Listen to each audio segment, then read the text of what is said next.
के साथी थे। एक का नाम था हमजा, दूसरे का नाम था हैदर, तीसरे का नाम था राना और राजा।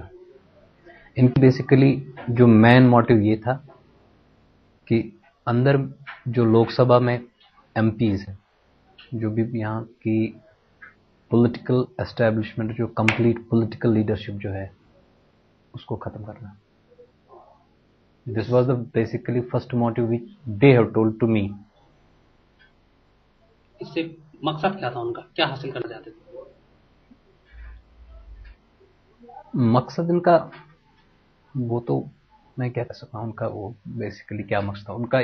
उन्होंने मुझे इतना बता दिया था कि हमें अंदर जाके लोकसभा में घुसना है और वहां पे जो एमपीज हैं उन पे अटैक करना है, और रास्ते में जो भी मिलेगा उसको अटैक करना है। कोई पर्टिकुलर या स्पेसिफिक मकसद तो उन्होंने नहीं बता दिया था मुझे। इस पूरे ऑपरेशन में इनकी मदद कौन कर रहा था? मैं कर रहा था। और आपकी मदद कौन कर रहा था? मेरी मदद तो यही कर रहे थे।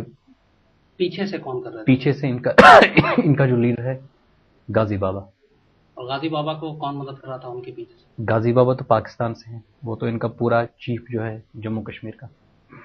तो गाजी बाबा के पीछे कौन लोग थे? पाकिस्तान में जो बैठे हुए हैं कौन लोग थे उनमें? तो जैश की तंजीम है इसकी, जो जैश इनकी तंजीम है वो पूरी, वही उसका लीडर तो कश्मीर में वही है, वहां पार है उनका वो मौलाना मसूद है। तो इस पूरे ऑपरेशन में लश्कर ने भी मदद करने की पेशकश की थी। लश्कर ने कहा था कि ऑपरेशन करेंगे, मैं मदद करूंगा साथ में जैश की। तो इस बारे में आपको कुछ बताया था इन लोगों ने? नहीं, I am not aware of that. इसके लश्कर के बारे में तो मुझे पता नहीं, न तो उन्होंने लश्कर के बारे में कभी जिक्र किया। इस पूरे ऑपरेशन की पहली बार जानकारी आपको कब मिली थी? बेसिकली जब मैं मोहम्मद को यहाँ पे ले आया था बिफोर 1.5 मंथ, तो उस टाइम उसका कोई स्पेसिफिक टारगेट यहाँ पे नहीं था।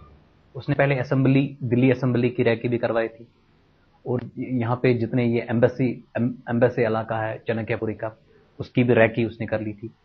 अल्टीमेटली मुझे जब मैं दूसरी बार जब यहाँ से श्रीनगर गया तो वहां मुझे वो गाजी मिले, तो उसने मुझे बता दिया था कि मोहम्मद को जो लास्ट टारगेट हमने दे दिया है, लेकिन उसने वहां पे ये नहीं बता दिया कि कौन सा लास्ट टारगेट है।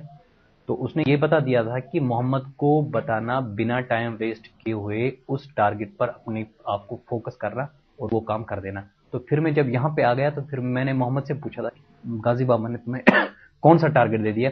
उसने कहा कि यहाँ की पार्लियामेंट जो है वही हमारा अल्टीमेट टारगेट है। मोहम्मद के साथ जो बाकी 4 लोग इन्वॉल्व थे इसमें, उनके बारे में आपको कब पता चला? वो कब दिल्ली आए थे? वो उनको तो मैं ही दिल्ली आया था। इन चारों को भी पता था इस ऑपरेशन के बारे में? Yes, they were known. अच्छा, ये लोग पाकिस्तान में किस जगह से थे, मोहम्मद और जो बाकी के 4 थे? Basically they all were speaking Punjabi language. I don't know exact location, but they were from the Punjab side.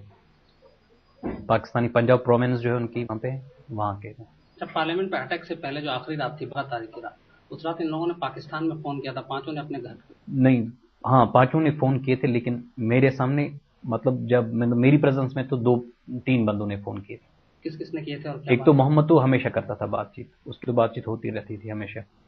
और वो जो राजा था, और दूसरे का नाम था जो राना, उन्होंने मेरे सामने बात की थी पाकिस्तान अपने पेरेंट्स से। मोहम्मद किस जगह फोन करता था पाकिस्तान में? मोहम्मद तो एक तो इंटरनेट पे तो हमेशा चैट करता था पाकिस्तान और आउटसाइड पाकिस्तान भी चैट करता था, जैसे यूनाइटेड अरब अमीरात, दुबई, वहां पे वो करता था। किन लोगों से चैट करता था आपको मालूम? I don't know that. Pakistan में जो उसने कॉल किए थे, वो आपको तो नंबर से पता चलता होगा, किस शहर में कॉल करता था? नहीं, उसका तो वो मोबाइल पे डायल करता था, फोन कर लेता था। मुझे तो पता नहीं है वो कहाँ करता, आपके लेकिन सामने अपनी ऑर्गेनाइजेशन के जो उसके बंदे हैं वहां पे, जैश के जो बंदे हैं, उनसे वो बात करता था, और साथ में अपने घर वालों से भी हमेशा वो चैट भी करता था।